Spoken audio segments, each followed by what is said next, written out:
to Work Matters, where we answer your questions about work matters. Why? Because work matters. I'm your host, Dr. Donna L. Cook, and with me today is Human Resource Specialist Tracy Griffin-Madison. Tracy is a human resource expert who has lots of experience in working with issues on both the managerial side as well as the employer side. Welcome, Tracy. Thank you, Dr. Cook. It's a pleasure to be here. We're so happy to have you.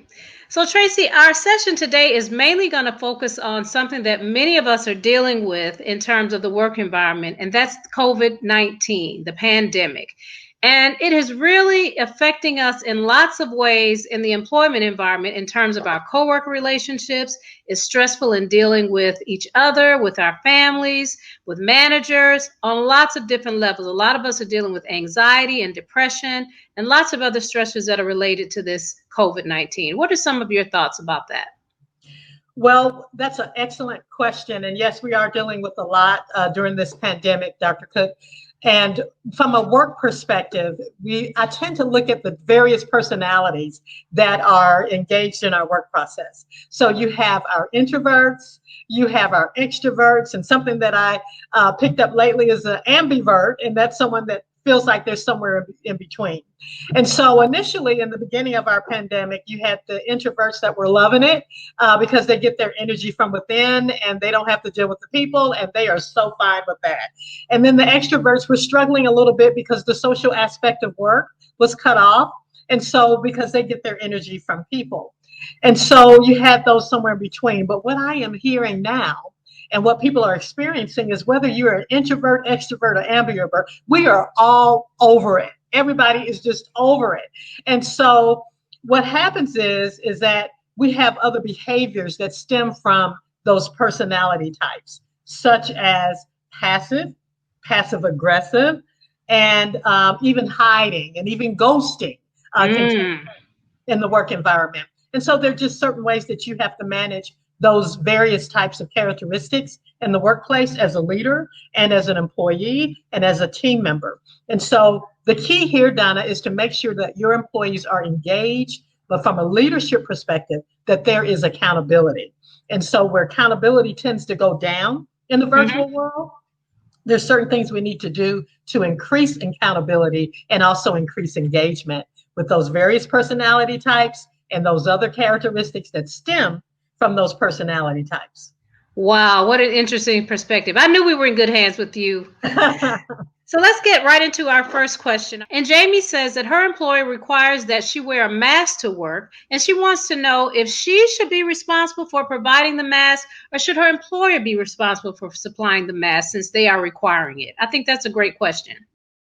That's another good question. So in most cases, whenever employers make a mandate or a requirement for employees to act upon something that is very, very responsible in terms of taking care of not only themselves, but other employees, most employers tend to be the providers of that mandate or the requirement. For example, some employers require the employee to wear a uniform. And so they may subsidize the cost by giving the employee a stipend to offset the cost of the uniform. Employers require employees to wear a badge, and so they will provide that badge. And so the same that I am finding for employers who require employees to wear a mask. In most cases, they provide that mask or somehow offset the cost of the mask. Makes sense. Thank you. All right, we have another question. And Kelly says, how does she transition from on-site work to working from home? And she's asking, how does she maintain her schedule and keep focused on work while she's working from home? Excellent question, Kelly. So the priority of work is still the same, whether you are physically at work or whether you are at home. Because remember, your work hours are your work hours, and where you show up for work is dictated by the requirements of your supervisor or the organization.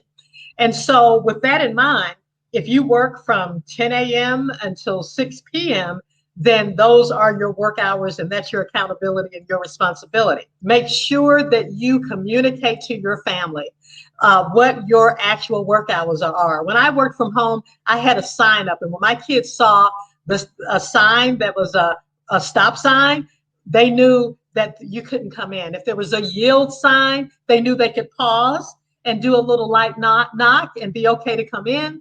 If they saw a green sign, oh, we can go in. And so you can set up those types of systems at home in order to bring about structure and when you're working. The other thing is that you want to make sure that they understand the time frame when you're working, that these are your work hours and you adhere to those. Does it matter if you take a break here and there? Absolutely. You may need to take a break, because sitting for a long time without a break is not only, it's not healthy, but it also gives you the mental capacity to handle the requirements of your workload. And so take a few breaks. If breaks are allowed on your work, they're allowed virtually as well. The beauty of working from home is being able to step outside and walk around the block and then come back to work. So set some parameters, set some boundaries, get real structured, and make sure your family understands, those that are in your household, and communicate that process and come up with the system, and make sure you have some balance there, Kelly. Well, I really like that, especially the suggestion that you gave about the stop sign. That's really creative, because a lot of parents are working at home with their children and they don't want to ignore the children. But I think that's a really, really creative way to set some really good boundaries so that everybody's aware and that it doesn't interrupt that person's work schedule. That's awesome. Thanks, Tracy. I've heard of a few couples where both of them are working from home now. And how do sometimes it's they're spending a lot more time together than they normally would because they're both at home during working hours and after hours. Do you have any suggestions for how they can manage that as a couple?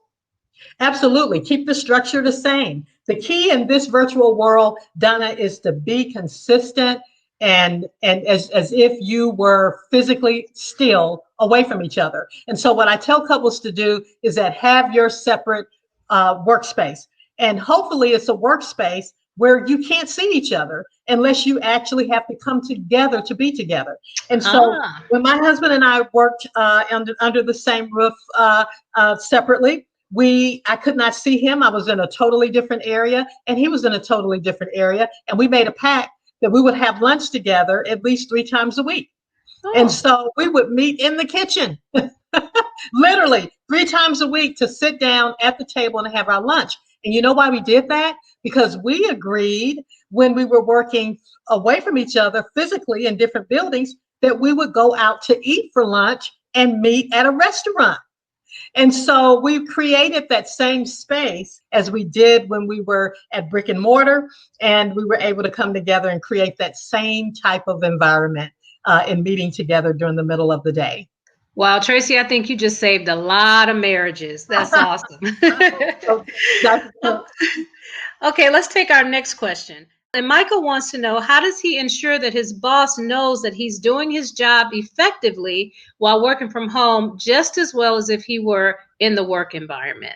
Oh my goodness, Michael, that is an awesome question, because not only do leaders struggle with accountability, how do I make sure that my boss knows and understands that I'm not goofing off while I'm at home? I'm really working. And so this is where one-on-one meetings become very important, where you are able to communicate your deliverables and how you have met those deadlines for your deliverables. And so meeting deadlines is critical while working virtually, making sure that you are actually ahead or on time with deadlines. Checking in often, talking to your boss, asking questions and seeking clarification. Those are all very, very important strategies in order to let your boss know I am in the game. I am making sure that I get things done, and I'm checking in, I'm on time, and I'm getting everything taken care of and completed just whenever you tell me to and when those deadlines prop up. Awesome. Awesome. Okay, I have another question for you. Now, this one is really interesting because I know most of us have dealt with this in some shape, form, or fashion. Jillian sounds like she's dealing with a micromanager. She says that her supervisor wants to know her every move. She monitors the emails she sends out. She monitors the project she's doing. And Jillian says she wants to feel like her supervisor trusts her and she's competent in what she's doing, but yet she has this manager that has micromanagerial style. How does she deal with that? take it professionally and not personally. Because here's the deal with micromanagers. They're micromanaging because they want the reassurance for themselves and not necessarily for you. And also micromanagers have a high level of fear. They are either they have a fear of rejection or fear of failure. In most cases, it's a fear of failure. And so what you want to do, knowing that your micromanaging boss may have a high level of fear in terms of being successful or not, is to create a level of success to that manager. And this is how you do it, Julian. You do is kind of beat them at their game. And so whatever it is they need to know, you give it to them ahead of time. And then you end that deliverable with, is there anything else you may need in order for us to be successful? So now that you know that you're dealing with a micromanager, give it to them ahead of time. Give them comfort in whatever you're trying to deliver to them by asking questions and making sure you are ahead of the game. And you may frequently have to ask yourself, Julian, what else can I do to ensure my boss that this is going to be successful? Whether it's a phone call early on, an email early on, or here's an outline, check this out first and tell me what your thoughts are. They know that you are ensuring the success of whatever that project is. And that's going to really alleviate a lot of fear from that micromanager. Great answer. So we do want to create a cohesive environment in the workplace. So do you have any words of wisdom for that micromanager that may be listening?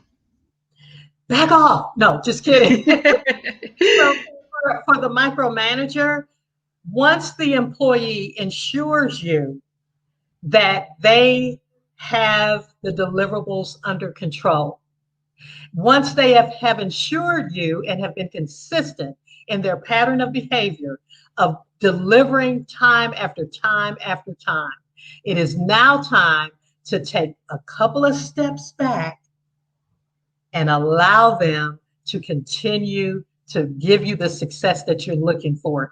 Because one thing a micromanager needs to know is the more your trust increases with that employee, the higher creativity will increase and the higher accountability increases. And boy, once you have an employee that is creative and accountable, oh my goodness, you can ask for anything better than that.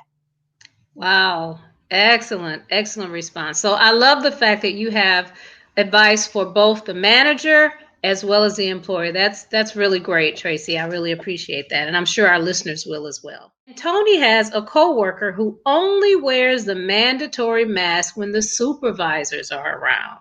What does Tony do? He's asking, do I rat her out? Do I confront her?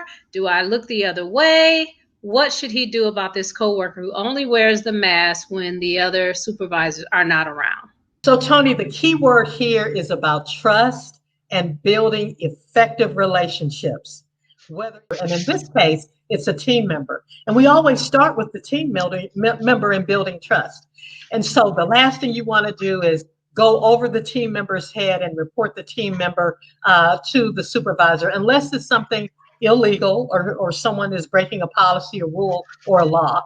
But in this case, you want to talk with that team member one-on-one and let them know how you feel. You want to use a lot of I messages. You want to take responsibility for your thoughts and feelings on that team member not wearing their mask. And you want to say something like, I feel really uncomfortable when you don't wear your mask. I am fearful of contracting COVID-19 because I've lost family members. And because of that, I really would appreciate it if you keep your mask on when I'm around, because it really concerns me when you don't have your mask on. And so meet with that team member one-on-one, let them know how you feel, be very transparent and honest. But most importantly, Tony, you want to be respectful and you want to empathize with the employee, but also let the employee know your feelings and own up to that. Great question. I have one last question for you, Tracy, and this one has to do, we're in a very political climate right now, and different people have a candidate of their choice that they wish to support. And one question that came up was, does an employee have the right to wear paraphernalia that supports the candidate of their choice? Should that be a no-no in the work environment, or is that their political right as a U.S. citizen to be? Wow, that's another good question. So what you will need to do is look at the policies of your actual organization. And most organizations may have policies in terms of dress code. Some employers have policies that say if you do wear a t-shirt, there can't be any political or derogatory statements on that t-shirt. So what you'll need to do is contact your human resources representative and ask them what the rules are and the policies surrounding you wearing political paraphernalia at work, and follow those rules. Great. Well, Tracy, this concludes this first session of Work Matters. Thank you so much for all your great guidance and your feedback. It's been wonderful having you. I knew you wouldn't disappoint, and I knew you'd have a lot of great information for us. So to our listening audience, if you have a work matter that you'd like to discuss, we'd love to hear from you. Please contact us via email in the information box below, and we'd be happy to answer your work matter. Why? Because work matters. Thank you, and we'll see you next time. Bye. Bye-bye.